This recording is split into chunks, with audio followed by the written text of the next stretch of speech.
السلام عليكم ورحمة الله. ازيكم؟ يا رب تكونوا بخير وفي احسن حال. تعالوا النهاردة هنعمل مع بعض حاجة حلوة جدا. هنعمل كيك كده سهل وسريع قوي، بس مش عادي. طعمه حلو جدا ومختلف، وكمان طريقته سهلة قوي، وكمان هيديكي طعم الجاتو، مش هتحسي ان هو كيكة عادية وخلاص. وكمان هنزينها بالخوخ، والخوخ الفترة دي منتشر جدا وحلو قوي. بصوا بقى، هنبدأ مع بعض التفاصيل. زي ما انتوا شايفين الكيكة هشة وطرية جدا ومكوناتها بسيطة، وهتطلع معاكم ان شاء الله ناجحة من اول مرة. اول حاجة في المكونات بتاعتنا هنجيب بيضتين بدرجة حرارة الغرفة، 3/4 كوباية من السكر العادي خالص، معلقة حلوة كده من الفانيليا، ورشة ملح صغيرة قوي. هنبدأ نضرب المكونات دي بالمضرب الكهربائي او اليدوي او الخلاط، وهنحط معلقة كده كبيرة من الخل، وده محسن حلو جدا، هيطلع معاكي كيكة هشة جدا وخطيرة. هننزل بقى بنص كوباية من الزيت، وهننزل بنص كوباية من الحليب، وهنكمل خفق للمكونات بتاعتنا. طبعا المكونات دي هنحتاج لطبق كبير شوية علشان خاطر هتزيد معانا، علشان هنضيف باقي المكونات.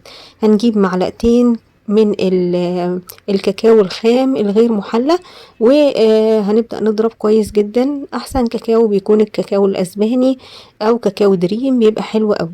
هنضيف بقى 2.5 كوباية من الدقيق المنخول. طبعا الكمية دي الكيكة العادية اللي هي الكيكة اللي احنا متعودين عليها، هي الحجم ده بتاخد 2.5 كوباية من الدقيق المنخول. هنضربها كويس جدا. هنا انا زودت معلقتين من الحليب علشان خاطر الدقيق كان تقيل شوية. نوعية الدقيق بتفرق طبعا معانا في المقادير بتاعتنا. هننزل الجوانب كده ونكمل خفق بالمعلقة علشان خاطر الهواء ما يخرجش معانا. هنبدأ بقى ان احنا نجيب الطاسة بتاعتنا. احنا هنعمل الكيكة هنا في الطاسة، مش هنعملها في الفرن. وهنبدأ ننزل كده بأي عبوة عندك، تقدري تفضي كده شوية شوية صغيرين كده على قد الحجم اللي انتي عايزة تعمليه. وطبعا الطاسة بتاعتنا بتكون درجة الحرارة بتاعتنا متوسطة. طبعا بعد لما بنسخن الطاسة اول مرة بنهدي النار ونخليها درجة حرارة متوسطة.